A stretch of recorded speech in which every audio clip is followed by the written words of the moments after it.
Welcome to Transition Careers with Confidence. I'm Vanessa Bowling Ajafon, Director of Administration and Human Resources at HACR. I'm excited you're joining us today to examine ways to move forward when your company wants you to pivot in your career. You'll learn what your company is really saying when they want to move you to a different role, how you can appropriately respond to these relocation requests, and what transfers signal about your company's values and development goals. Before we begin, I'd like to play this short video from our sponsor Target. Mask a month. It's the shades of our heritage. It's drawing our future with brighter colors. It's creating new paths for all of us. It's raising our kids so they can make themselves heard. It's changing the rules so we can all play. It's knowing love makes a family. It's building forward juntos.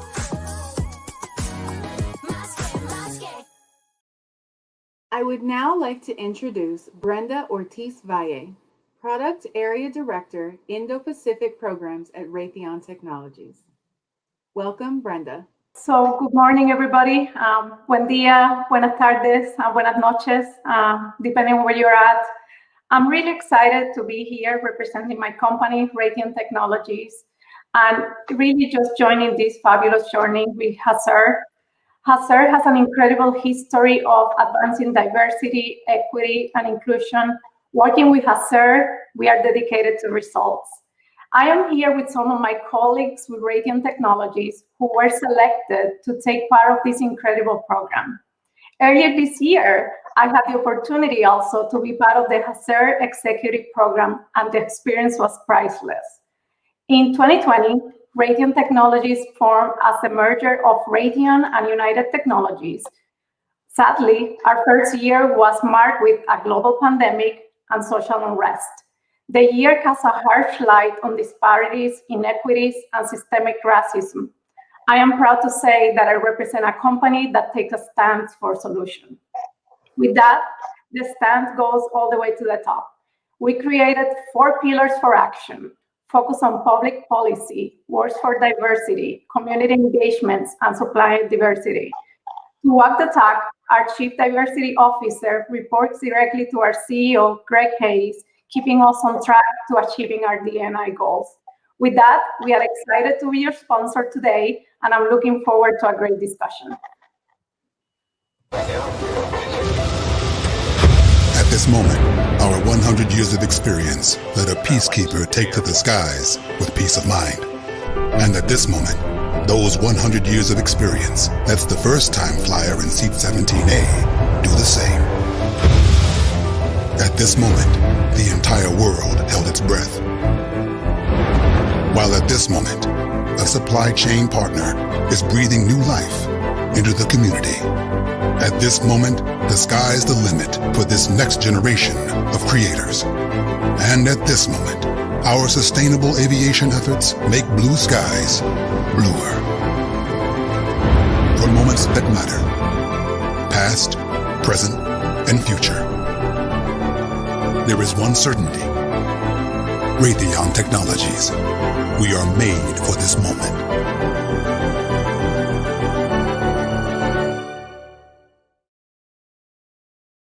Thank you, Brenda. Thank you, Target, and thank you, Raytheon Technologies, for your continued support of HACR and Hispanic inclusion. I would now like to introduce the moderator of today's session, Alba Cruz Hacker, Chief Operating Officer at Hispanic National Bar Association. Welcome, Alba.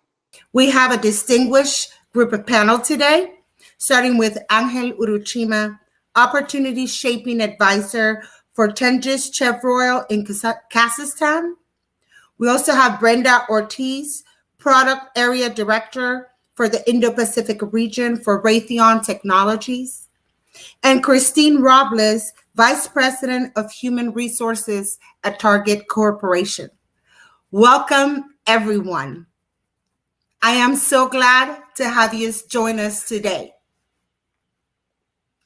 With that, we are going to start with the first question. And we'll start with Angel. Take it in alphabetical order. Tell us about your personal experience with relocating or changing roles and the lessons that you learn. You being all the way in Kazakhstan, Angel, I'm sure you'll have an interesting story for us. Hi, good morning, everyone. Thank you, Ala, for the introduction. Yeah, as you mentioned, yeah, it's been quite interesting, but actually this is my fourth assignment overseas. It's been quite interesting throughout my career, going through places with 3 different languages and currently trying to learn another one. But I think for the most part, for me, the biggest learning has been about learning about new experiences and learning about the culture within these new experiences, and also the traveling piece. From a career standpoint, definitely every single time I've been asked or been selected for a position, it's definitely changed my overall trajectory on compared to where I originally anticipated I was going to be doing and what I wanted to be doing to what I'm doing today. It has been definitely a change in a good and very, very positive way, something that I never thought I was going to be doing. And perhaps I'll dive into that later on. Also around, I guess, just relocation overall is accepting that there's an opportunity here for you and this is something that's going to be good for you.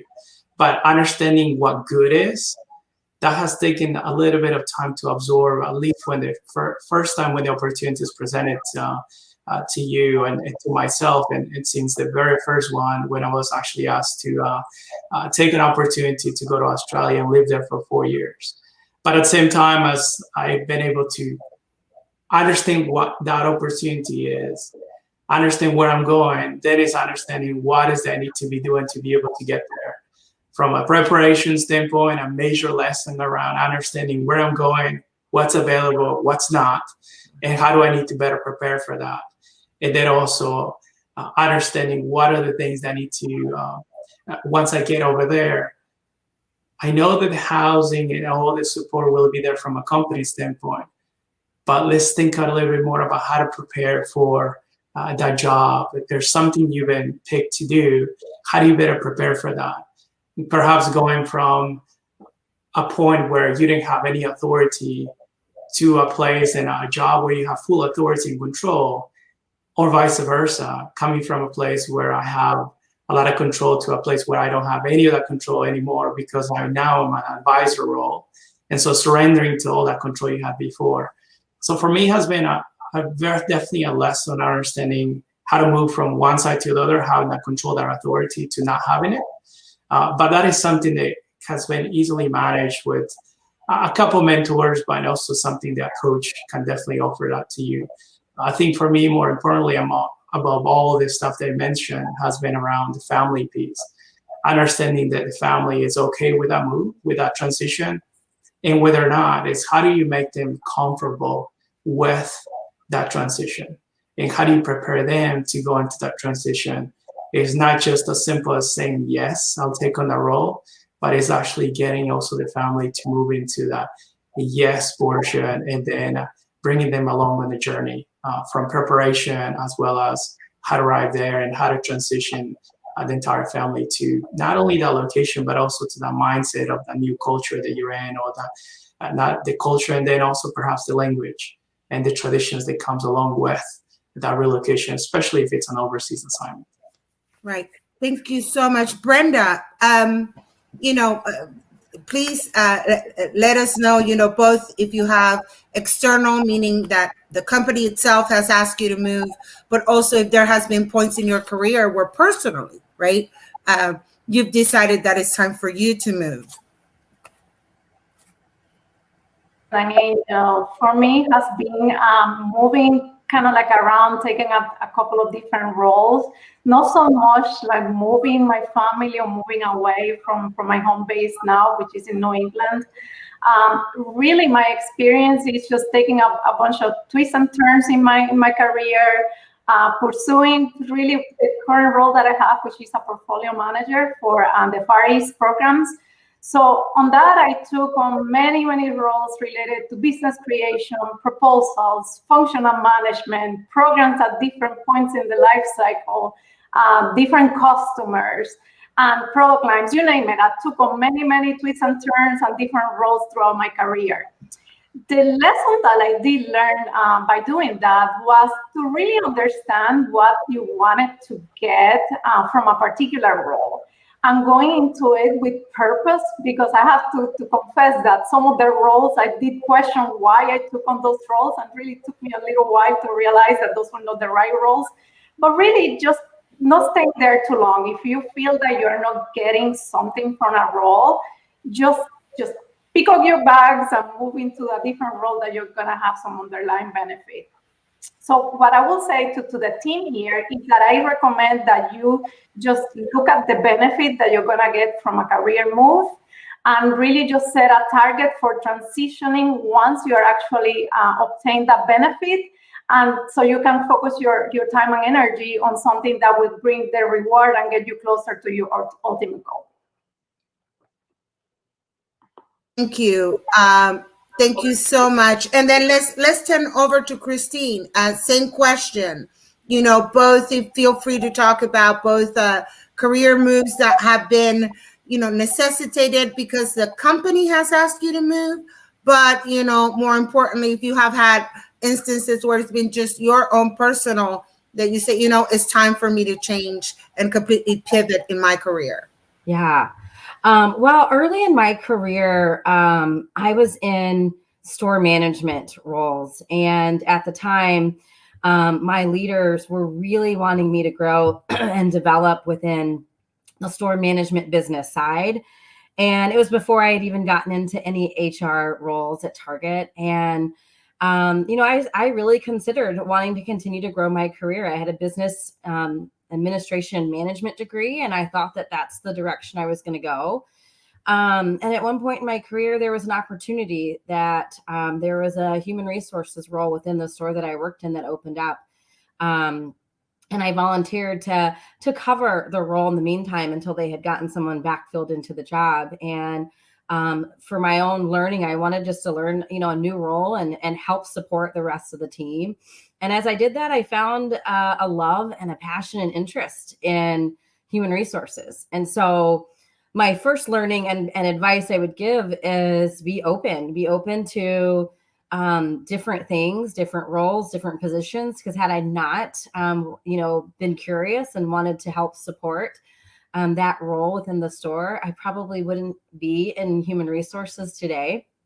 So at that point, once I found the love and passion, I spoke to my leaders. I shared with them that I really enjoyed supporting and covering for the role, and that I wanted to really explore career opportunities in HR. So, you know, based on conversations and my transparency and skill sets, they placed me in that role in that store. And that's where I started my HR career. The other thing I would say is then as I grew within HR, there were definitely moments in time that my company came to me to ask about other career, you know, roles and different things within the organization. And, you know, I think the reason they ask for those things is because either two things: there's opportunities. There's definitely ways that you can grow and further my development, further my skills. And what I will tell you is I did stick to my passion, and we found other ways for me to grow. I was able to oversee different areas, advance my career within HR, you know, oversee different territories of the markets that I was in. And then ultimately my, you know, company did come to me and ask if I was interested in still being in HR, but covering a different area and relocating to a different area. And of course, you know, I think things that you always have to think about is your career aspirations, your goals, and where you want to go and where you want to grow. And then like was already mentioned, is family, right? So making sure that it aligns with your values and it aligns with what your family's goals are, to ensure it's best, not just for you professionally, but for you personally as well. That dovetails perfectly into the next question, right? When these opportunities present themselves, what should people consider, right, when deciding on a career transition? For instance, what's the individual versus family? Employer, what if the position is horizontal versus what your goals are? So, we'll reverse back, since you started talking about that. Christine, let's start with you to expand on those considerations of personal versus family and the other ones that I just mentioned. Yeah, I think first and foremost, you definitely want to ensure that you reflect and understand what your personal career goals are. I think that if your company's coming to you to ask, for you to take on an opportunity or relocate, whether that's for promotion or horizontal move, I think you really need to evaluate to understand what are your aspirations and where you want to be long term, and where does this role fit into that, right? And so, understanding exactly these skills and experiences that you're going to gain from this role and or this area, location, whatever that may be, and how does that fit into where you're wanting to go. The other thing I think about is people that have been in the roles before, talking to them to understand a little bit more about it, to ensure that you have a really good understanding of what you're being asked to go do. And then think about what gives you joy and energy and passion. Does it align with those things and those values of yours? And then the second piece, like we've mentioned, is the family piece. It is a huge impact when you have to relocate your family and start them all over, especially if you've got kids in schools, you've got spouses that are working, that may need to transfer jobs or start new jobs. There's a lot to take into consideration. And I think that all of that being considered before you make a decision is really, really important. Thank you. Brenda, let's take it over to you. Likewise, same question. From your perspective, what are some of the key points to consider when you are making those transitions? So I want to touch upon horizontal moves. And sometimes people are skeptical about taking a horizontal move. Sometimes because you feel that you want to progress upward, and sometimes it's because you are probably doing it because your leadership is asking you to do. And from my experience, you could personally benefit from those roles for two reasons. One is where you can share your expertise and relationships and gain sponsors along the way. For example, if you are great working with a particular customer and your leadership asks you to work on a project with that customer, so you showcase what you can bring, and at the same time, basically the people that put you there are going to be probably your sponsors later on. Second is when you're looking for a skill, like in order for you to be ready for a move upward, you really are looking for a toolkit of things that you need to be successful on that role. So basically just enhancing your skills. In both cases, I think you will benefit career-wise by just increasing the skills and gaining the sponsorship. However, you do have to be intentional about how long you stay on those roles. You may not want to just stay too long, so you are missing out on things that you should be doing, or you basically don't want to move too quickly where people could perceive you as you're jumping around. So again, I do strongly recommend that you don't get into that circular loop of building skills or being the eternal helper that is helping in every way possible, and really just look at what are your next moves and how you can benefit from those horizontal moves to gain that sponsorship, and really ask for when you're ready to move. So again, I think I cannot stress enough that to do that and have the discussions with your leadership, with your mentors, and really just don't sit and wait for things to happen. There's at a point that you have to say, enough with the horizontal moves. I'm ready to take on the next step forward, and I need your help, and here I am. I'm looking forward for your support. Thank you for that. Angel, same question to you. Yeah, for me, it comes down to where are you at that point in time in your career? Are you career driven at that point in time, or is family more important to you? Figure out where you are and then start, driving towards what matters to you at that point in time. If it's the career, then, start asking the questions that the two other participants just mentioned, right? And try to focus yourself into that. But maybe it's that time that the family matters.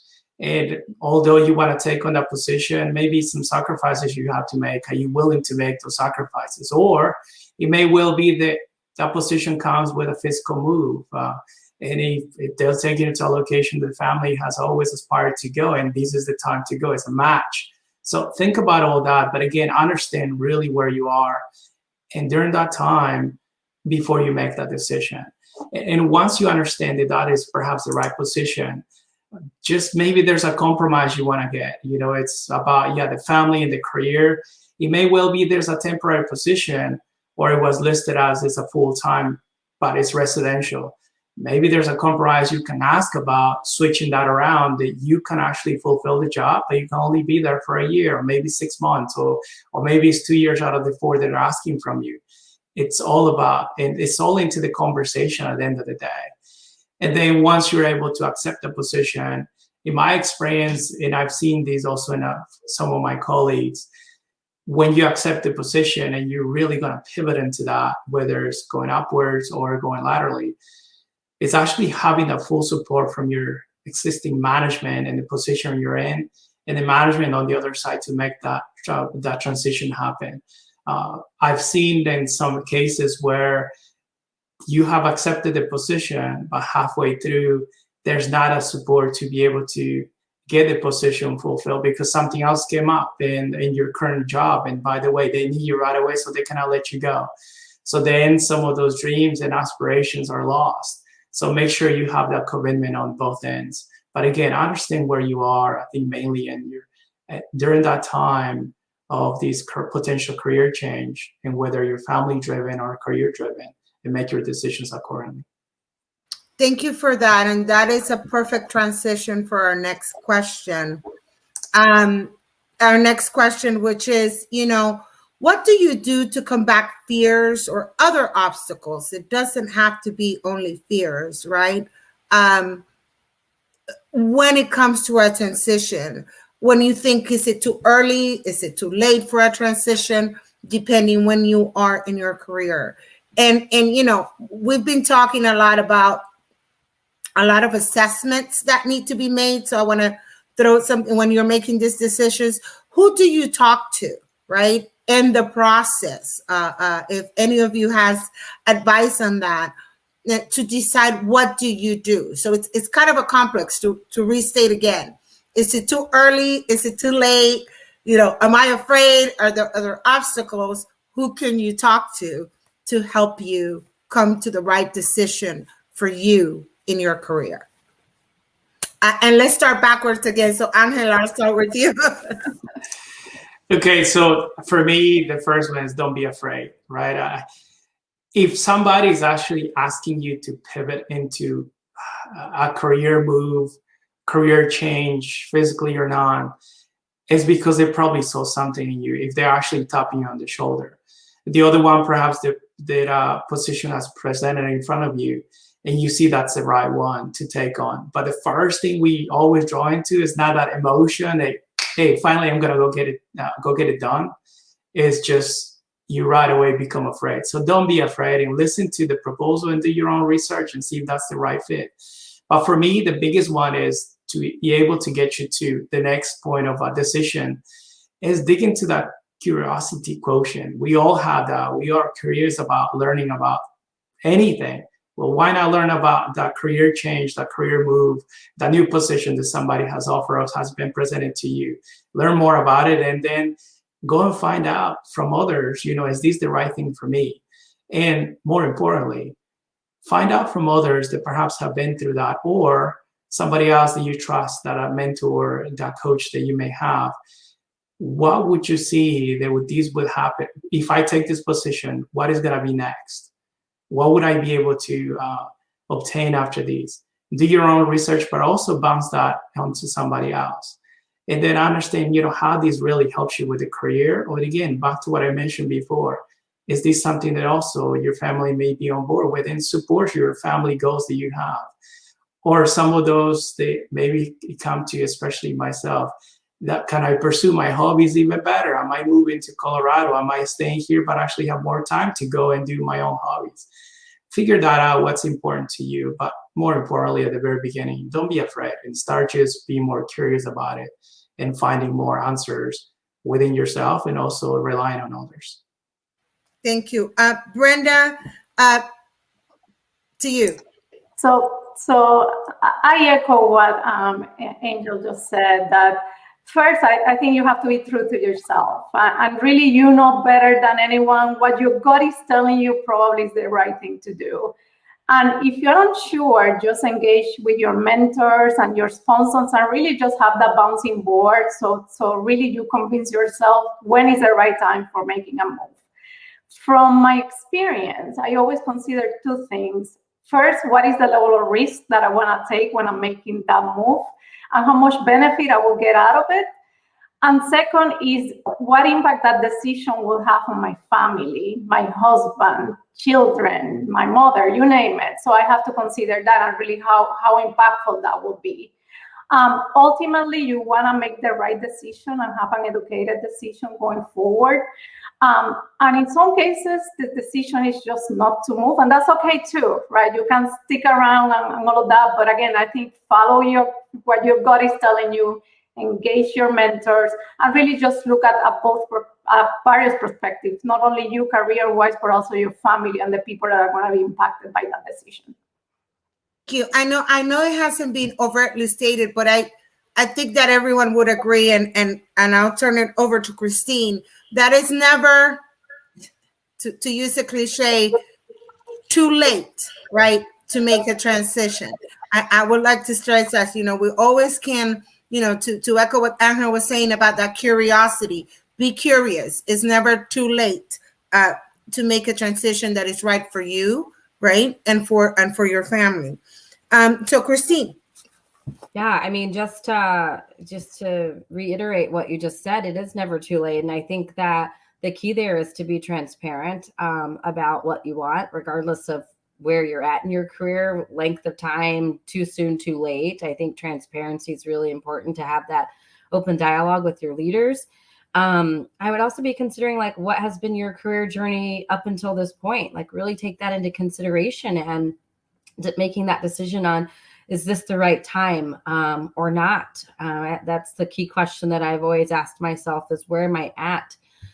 Me personally, I was in a role for 8 years, the same role for 8 years before I recently made another career move this past year. And,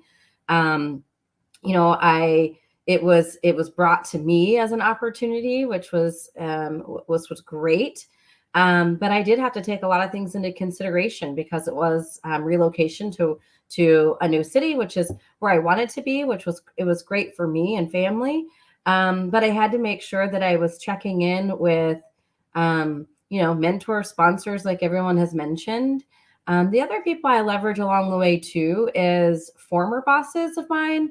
They have been really helpful because they know me really well because they've led me and they know my skills. They know my passions. And so they have been super helpful to ensure like giving me great advice when I'm wanting to make a career move or a personal move. And then the last thing would just be your own advocate and step into some of those uncomfortable moments, right? So if you have the fear, I think facing that fear, addressing that fear, stepping into it to understand what are you afraid of, talking those through with those that, are your supporters, and then being your own advocate for what you want to do.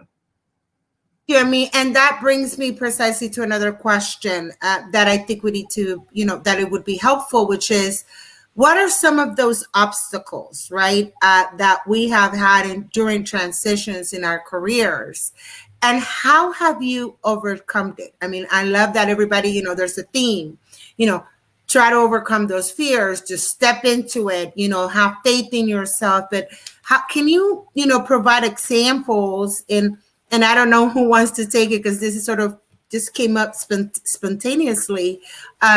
that where you had a real challenge, right, in a transition, but you overcame that, and that helped you, was sort of an anchor, right, that helped you for the next time. Who wants to take that on?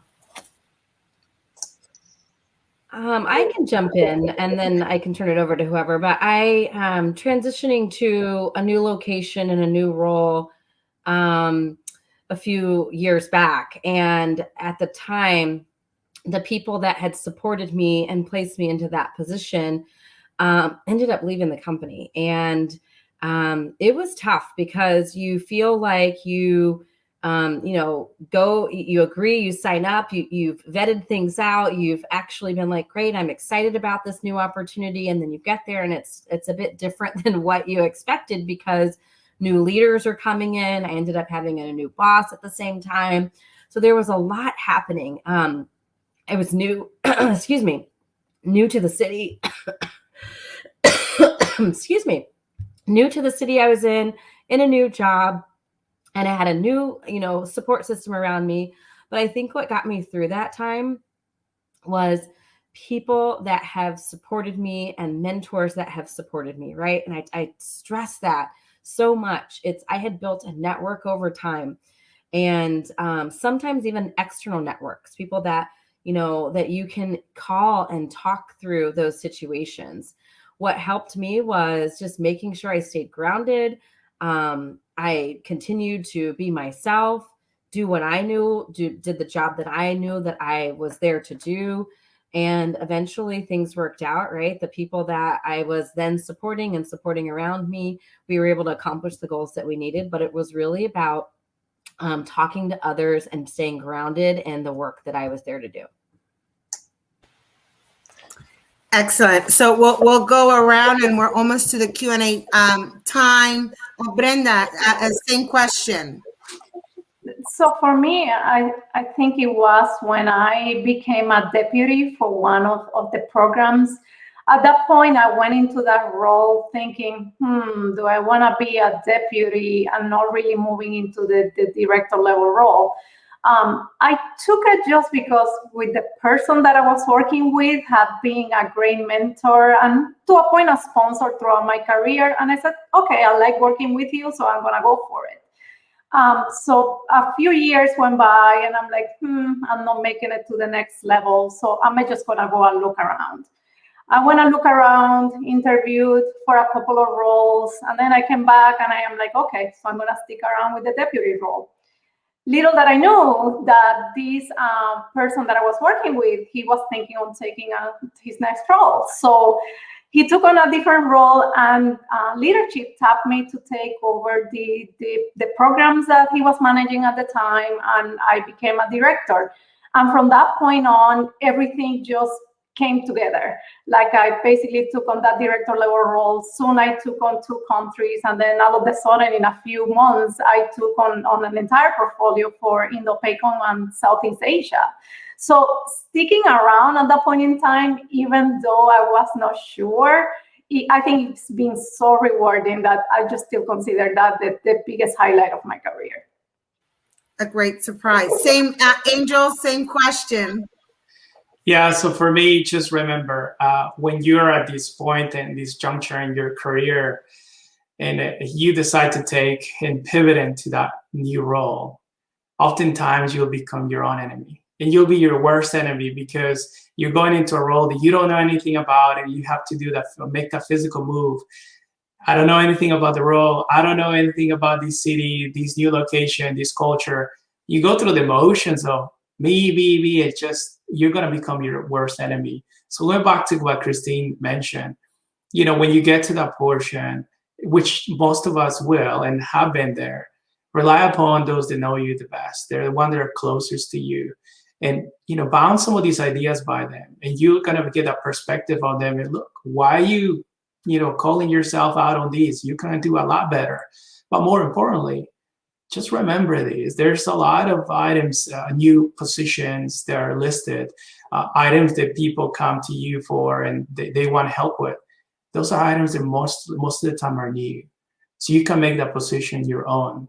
Also, when somebody has departed that position, think about it. They're looking for somebody new because they're looking for perhaps fresh blood, a different direction, a different type of mindset that can take the organization, that group, or that task that they have in front of them to a new direction. So think about how you can make that task, that job, that new part of your career your own, and how you can evolve and grow into it. Alongside with, if it's a physical move, how's that you can learn and actually get the best out of that new location that you're in.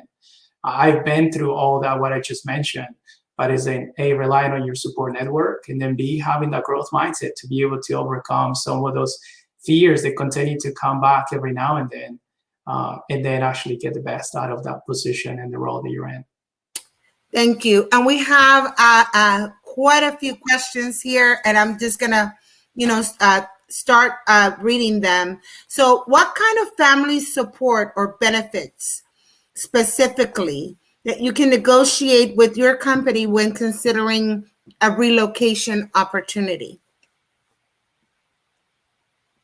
So family benefits is what they're asking about specifically. I'll start. I think, it depends on your company at the end of the day.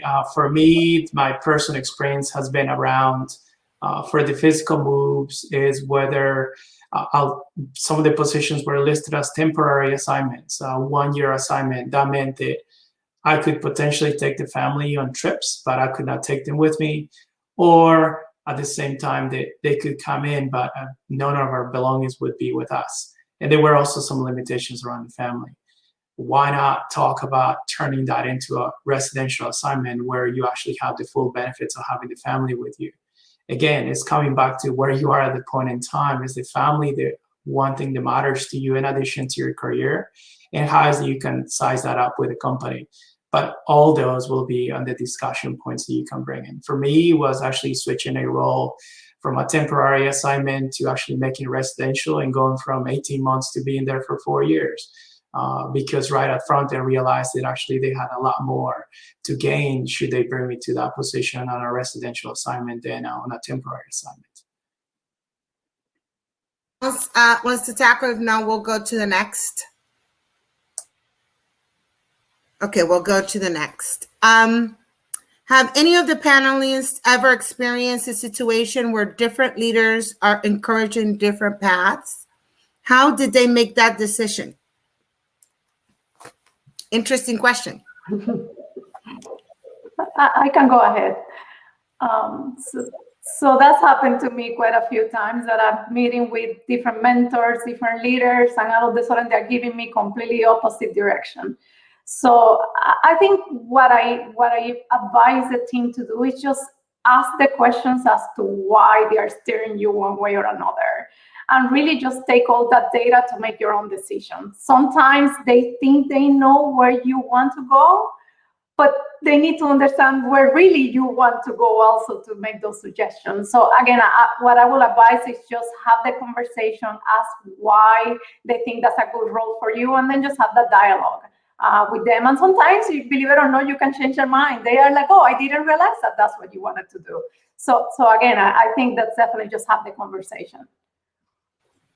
If I could jump in here, I agree with what Brenda is saying here. I think that a lot of times, understanding what they're looking for, because there's a lot of times that a leader may see a skill set in you that you may have not seen or identified, and they're really drawing that out in you. And we've seen some success with that, right? So I've been part of conversations where, a leader has asked someone to do something completely different, and that person has come to me personally to talk about what they should do and what skill sets match that new role. And so I think I love what Brenda said, is just really understand what you want to do, and being honest and understanding where your skills are at, but also understanding where they're at. What are they seeing, and understanding the why on why they want you to transition to something different. Great. We have another question. During the discussion, I've heard leaders mention that having candidates that know a little about a lot of things is better than having, and that's in quotation marks, a candidate that knows a lot about one thing. What has been your experience? What I call vertical versus horizontal. So someone who's very skill set one way versus people that are more horizontal. I can talk to that. So I saw myself doing both. If you wanted to be the subject matter expert on something, you need to know a lot about your topic and really what are your area of expertise, and really just take on those lateral moves that make you better at that skill that you have or what you do. But when you're looking to move upward and really just take on leadership positions, I always say that you have to be one question deep, maybe 1.5 deep. But then after that, you do have a team, a group of experts, people that you will rely on for really getting into those in-depth conversations and detailed skills that you need to have or really need to work with. But I don't think it's expected when you are in a leadership position for you to know it all. It's just you need to rely on the people that are around you and that are supporting you. If you are the SME, the subject matter experts, then the expectation is that you're going to know a lot about a specific topic versus knowing a little about a lot. So again, it depends on where you want to go, subject matter expertise or taking on leadership roles. Angel or Brenda said it best. I think it depends on the role, right? I think that, there are some roles that subject matter expertise is key. And then there are roles that, you do want to know a lot of different things besides that. So I didn't want to reiterate what Brenda said. She said it beautifully. I would agree 100%. Next question. What was the most difficult thing for you to negotiate from or self-advocate for when considering a career transition with a company?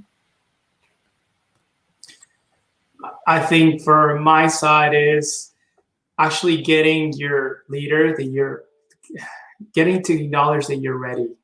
You're ready for that next move. You're ready for that next promotion, perhaps, or just a change. And that is perhaps the biggest item in some of the companies. They're not necessarily thinking about that career growth. Keep in mind, most of you guys here in this program, probably all of you, you guys are quite successful in the roles that you're in. And so sometimes you can be, I guess it can keep you there forever because you're so effective there. But it's actually having that conversation, being honest with them that, look, I'm ready, or I will be ready within this next 6 months or 8 months. And let's talk about how we can transition in the next 6 months. Can we start the transition now? And if you think I'm not ready, then what is it going to take to be able to A, close those gaps, and B, to actually talk about a transition plan? Those perhaps are going to be the hardest discussions you're going to have versus actually choosing the job that comes in front of you or actually that's been listed within the company or even outside the company. But it's just having those very, very honest discussions with your immediate leadership about what the future looks like. Thank you. Brenda, Christine, any other perspective? Have you found any particular area more difficult than other areas to advocate on behalf of yourself or your family, during a transition?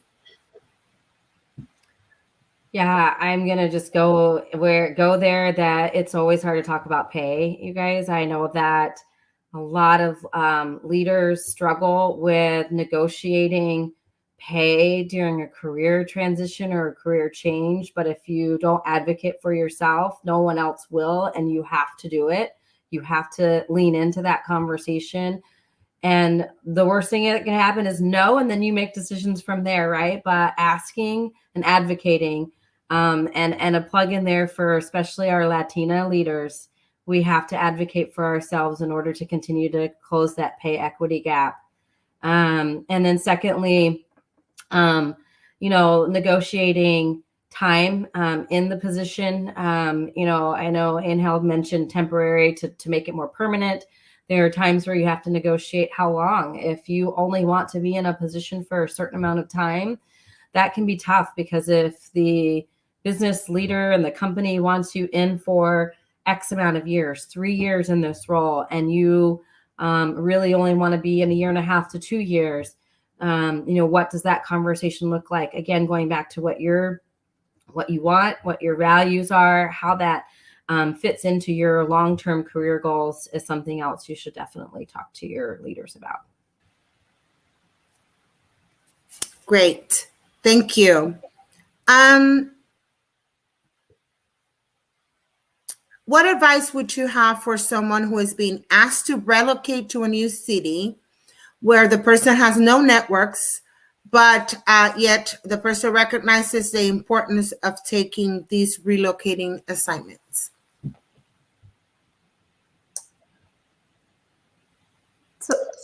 So I think, as I mentioned earlier, when I am making a decision about moving to a particular role, or maybe relocating in this case, it should not be only about your role. You should look at all the factors that are going to be impacted when you are making that decision. When you go into a new city, into a new company, into a new place, you know that you're going to have to rebuild your network. If that is a factor for you to have that network already established, maybe it's something that you should consider. But if it's something that comes easy to you to build networks and really just like build your name and build your brand and circle trust, I will say go for it. But again, look for all the factors that are going to be key to making that decision. I think it's not only career related. I'll jump into this one as well. To me, is what a perfect opportunity for building those new network connections. For me, it has been, that's the first thing I actually go after, is like, okay, where's Toastmasters in this location? Where's something that looks like HACR? Or for some of us, engineers, where's the local ship chapter that perhaps is there, or maybe it's not, and maybe there's an opportunity to create one there. For me, the biggest items have been Toastmasters. Usually the locations that I've been to, there's 1 or 2, and maybe even 10 in some of the locations I've been. But then the other one has been about, hey, look, there's an opportunity here with a charity. Let's see the ones that kind of fit my bill, the ones that really want to support. And through that, I actually been able to join some of the boards while I was overseas. That opened up a lot of networking opportunities for me to build with the nationals there in that country. But more importantly, perhaps I got some of my best friends out of those relationships. They were cultivated through some of those boards or some of those local sites they joined. But it's all about trying to understand where is that something that closer within the location you're moving into. Once you start identifying that, you'll see that's a lot easier than you think. If you're afraid of that, it's a lot easier than you think to build a new network and perhaps complement what you already have. Thank you so much to all of you for joining us today. It has been a very engaging conversation to remind people to, examine your options, see what you have available for yourself, but don't be afraid to take risk. I want to thank all of you for joining us today and for giving our audience so much to think about as they move in their careers. And now I'm going to hand it over back to Vanessa. Thank you all. As a reminder, please be sure to post on social media using the hashtag HACR LPP21. That's HACR LPP21 for your chance at winning a laptop from our giveaway sponsor, Dell. I look forward to seeing you all in our next session, 3 Ways to Lead Your ERG, starting in a few minutes in the auditorium. I'll see you all there.